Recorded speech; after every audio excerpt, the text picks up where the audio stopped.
Oh, iki aku tak ngomong yo, rungokke. Pak Prabowo nih, orang mikir saya sama dia itu, wah kayaknya musuhan atau apa? Enggak,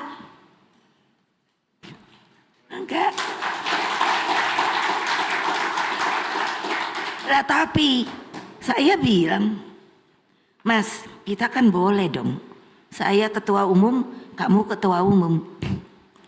Kalau kamu dibegitukan, melihat anak buah kamu dibegitukan, apa rasanya sebagai ketua umum? Pasti perasaan kita sama. Bukan sombong. Nah, padahal dia senang saya masakin nasi goreng. Udah lama ada yang ngomong, Bu, ada yang udah minta nasi goreng. Minta nasi goreng. Loh aku lagi mumet, anak-anakku banyak yang nggak jadi.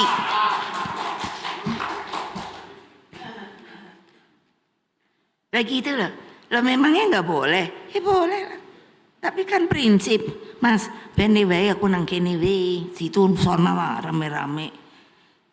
Apa aku ngerusui situ kan ya enggak toh. Kalau aku perlu situ kan ya nggak perlu ketemu toh. Aku bisa kok ngirim orang. Sampai gitu loh. Itu apa namanya? Strategi politik. Baik, kami lanjutkan kembali pemirsa. Mas Eno, curahan perasaan Bu Mega disampaikan kepada Pak Prabowo ini waktunya kapan sih? Apakah baru-baru ini atau sudah lama? Publik ingin tahu sebetulnya apakah jangan-jangan Pak Prabowo dengan Bu Mega sering berkomunikasi?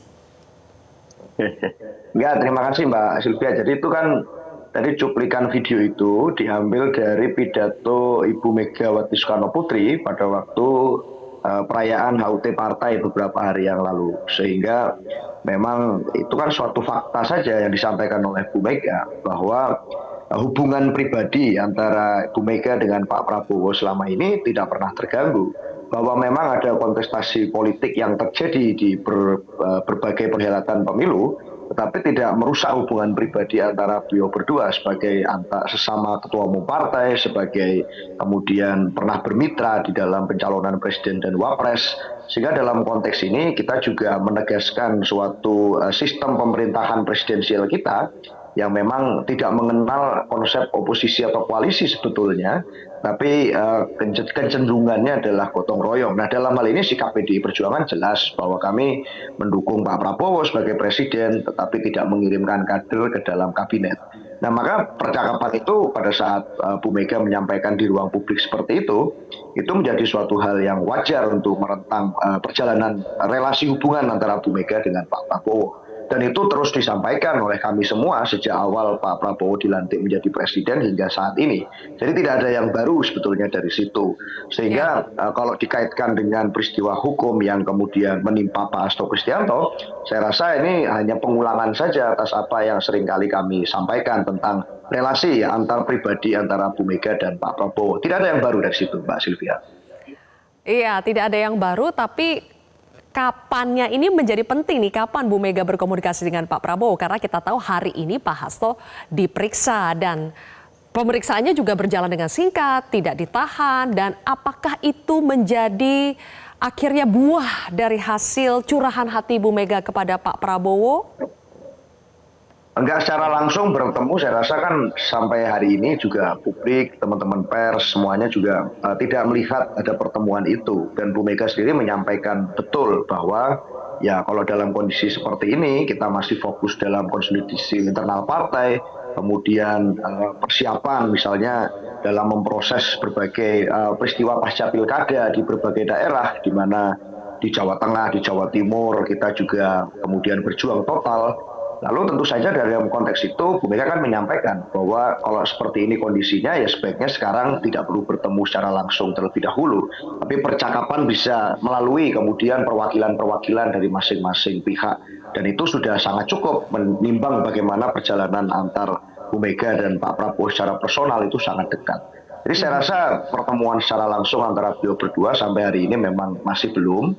Tetapi dalam konteks percakapan antar lembaga, antar kemudian kubu, antar pihak, ini tentunya dilakukan di luar antara Bu Mega dan Pak Prabowo secara langsung dan tidak menyangkut soal intervensi hukum kepada kasus apapun. Saya rasa ini suatu hal yang sangat clear. Bahkan kita berulang kali meminta agar KPK, penegak hukum manapun, tidak mudah kemudian diintervensi atau mendapatkan pesanan-pesanan dari kasus-kasus politik manapun yang akan mengganggu jalannya penegakan hukum. Kita clear dalam posisi itu, Mbak Sylvia. Saya harus tanya ke Mas Lakso, kalau Mas Seno menganggap bahwa KPK tidak akan mudah diintervensi, kita tahu sekarang juga KPK sudah berganti, semuanya dengan kepemimpinan baru, tapi dari awal kasus ini bergulir, campur tangan politik dengan hukum saling berbaur ini, Mas Lakso. Jadi apakah Anda masih yakin bahwa KPK saat ini memang betul tidak bisa diintervensi sekalipun harus menangani sosok sekaliber Hasto Kristianto, Sekjen PDI Perjuangan? Ya, jadi yang pertama ada 3 hal yang saya sampaikan. Yang pertama, kita harus meyakini bahwa salah satu upaya yang membuat tindak pidana korupsi itu menjadi luar biasa adalah intervensi. Kita memahami itu kenapa KPK contohnya didesain dengan one drop enforcement system. Penyelidik, penyidik, sampai dengan jaksa semua ada di satu atap. Itu kan sebetulnya upaya untuk menjaga agar independensinya bisa dijaga. Nah, tapi dalam konteks ini, intervensi ini itu sesuatu yang sangat sulit untuk betul-betul bisa dilihat secara kasat mata. Karena memang itu bermain di ruang gelap. Nah, bicara terkait dengan hal ini, saya akan bicara hal yang kedua. Hal yang kedua adalah sebetulnya sejak awal yang membawa ini menjadi isu adanya intervensi politik dan lain adalah PDIP itu sendiri. Kita melihat sejak awal bahwa pernyataan Pak Hasto Kristianto itu menyatakan bahwa kasus ini penuh dengan intervensi, kriminalisasi, politisasi, dan lain-lain. Nah, dari sana saya sebetulnya malah mempertanyakan sebetulnya sikapnya ini seperti apa. Tapi saya tidak mau masuk ke ranah sana karena memang sebagai insan politik sah-sah saja sikap-sikap yang dilakukan oleh elemen-elemen politik tersebut. Tapi yang ketiga, ini yang paling penting yang saya ingin ungkapkan bahwa sebetulnya pasca pimpinan baru ini terpilih, kasus Hasto Kristianto adalah menjadi percontohan untuk melihat apakah ke depan KPK masih bisa independen atau tidak. Ketika kasus ini nantinya entah melalui peradilan atau upaya apapun menjadi terhenti, maka wajar publik mempertanyakan kembali mengenai kemampuan KPK untuk bertindak independen dan komitmen Presiden untuk menjaga independensi KPK ke depan. Jadi saya melihatnya 3 hal itu, Mbak, yang menjadi poin penting. Ini adalah kasus percontohan pasca pimpinan baru terpilih, ini kasus terbesar yang ditangani oleh KPK. Maka buktikan bahwa kasus ini bisa tuntas dengan setuntas-tuntasnya tanpa adanya intervensi. Oke, Kang Asep, kita lihat bahwa dari pihaknya Hasto itu melakukan berbagai upaya untuk bisa melawan status tersangka dari Hasto. Seperti ada upaya pra-peradilan. Kemudian tadi kita lihat juga pada saat datang dalam pemeriksaan, Hasto memboyong ratusan pengacara, bahkan katanya ada 1.000 pengacara juga yang akan mengawal kasus ini bersama.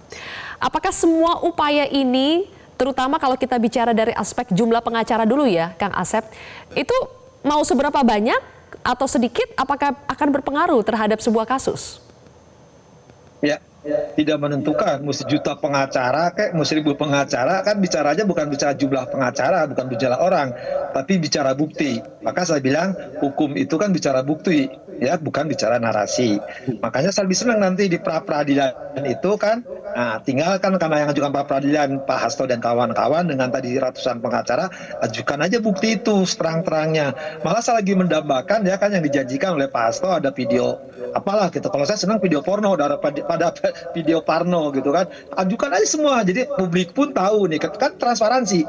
Pengadilan itu kan imparsial, independen, buktikan hadir itu nanti kita tonton rame-rame ya.